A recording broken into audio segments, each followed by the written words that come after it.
Hey everybody, it's a great Disney day. I'm Holly, and in today's video, tips for planning a Disney World vacation. These are also excellent tips for Disney World first-timers. But even if you're not a first-timer, these strategies will help you to avoid lines, to select rides and dining, to know what to bring to the parks, and to know your transportation. If you're new to the channel, be sure and hit the subscribe button and the little bell so you know when I upload my videos. The tips I have for you today are more than just the simple make your fast passes. And there's so many of them, I've had to break this video up in parts. Since there's so much to talk about, let's get going. Our first category of tips is pre-planning. The first tip is to use a Disney World planning website. You can find great tips for planning a Disney World vacation. I'll post the Disney World planning websites that I use in the description box below. The second tip is to find a Disney World crowd calendar. Several of the websites listed below offer these. They help you know which parks will be least crowded during your visit. Use your least crowded park information for tip number 3.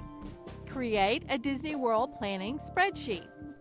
This will serve as an itinerary or an overview of your entire trip so you know when and where to plan your dining and fast passes.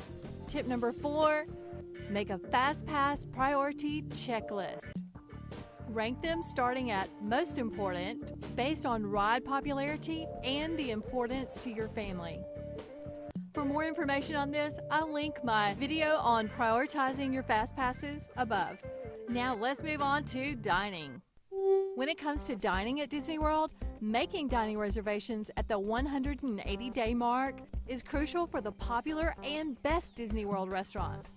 However, you can snag some great reservations last minute. But if there's a restaurant that's a must-do for your little prince or princess, making the dining reservation at the 180 mark is definitely your best bet.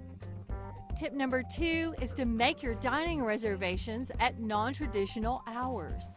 Because if you're eating when most people are riding, then you'll be riding when most people are eating. Tip number 3 is it's best to book your table service reservations before planning your fast passes. And save planning quick service meals till after making a rough draft of your park tour plan. This way, you can select a dining location that's in the area of the park you'll be in. Believe me, there are more tips I could give you on planning a Disney World vacation. Be sure and check back next week for part 2, where you'll learn another whole category full of expert Disney World planning tips. But until then, friends, we'll have to end it here. If I left off your favorite Disney planning tip, leave it in the comments below. If you need help planning your next Disney World vacation, let me know. I love giving Disney advice.